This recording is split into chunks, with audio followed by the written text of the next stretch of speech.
ભગવાન શિવ માટે કહ્યું છે. એવું ન યાદ રાખવું કે સોના ચાંદી આભૂષણો પહેરે તો જ આપણી ભવ્યતા છે.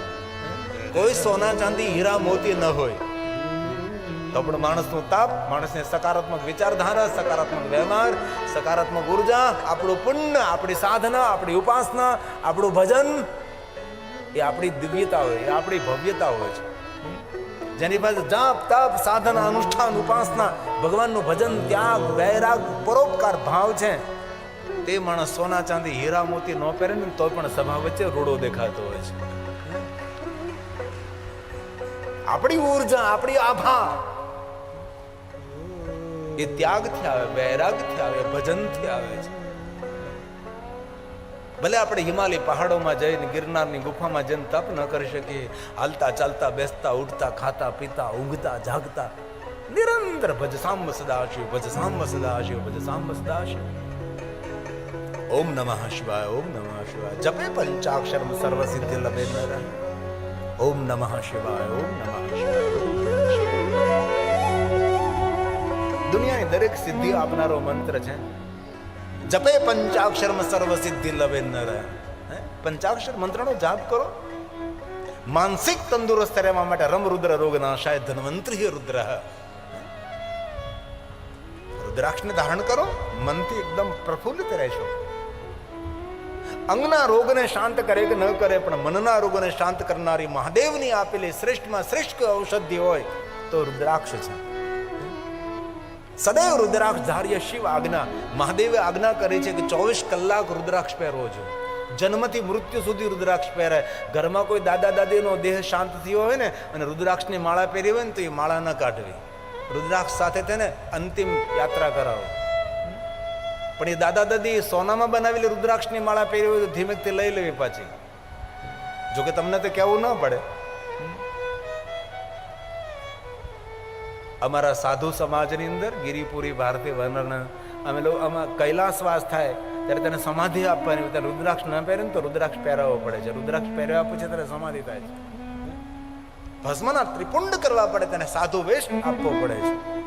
અને રુદ્રાક્ષ ધારણ કરીને ત્યારબાદ તો ગાયત્રી બોલતા બોલતા તેને સમાધિ થાય છે. તેથી કોઈ પણ અવસ્થામાં રુદ્રાક્ષ પહેરી શકાય છે. ચાંડાલની સ્ત્રી પણ રુદ્રાક્ષ પહેરી શકે છે. કારણ કે અપવિત્રતાને પવિત્રતાનું દાન કરનારી એ રુદ્રાક્ષ છે, ઔષધિ છે. રમરુદ્ર રોગનાશાય ધન્વંતરી. ધન્વંતરી ઔષધિનો દેવતા છે ને. અને ખાસ એક વાત યાદ રાખજો, જ્યારે ભોજન કરવા બેસો ત્યારે માતા અન્નપૂર્ણાને તો યાદ કરીએ છીએ, અન્નદેવને તો પ્રણામ કરીએ, પણ ધન્વંતરીને ભૂલ્યા વગર યાદ કરો. ધન્વંતરીને જે યાદ કરે ને એ માણસ રોગી ન થાય. ઔષધિનો દેવ છે ધન્વંતરી.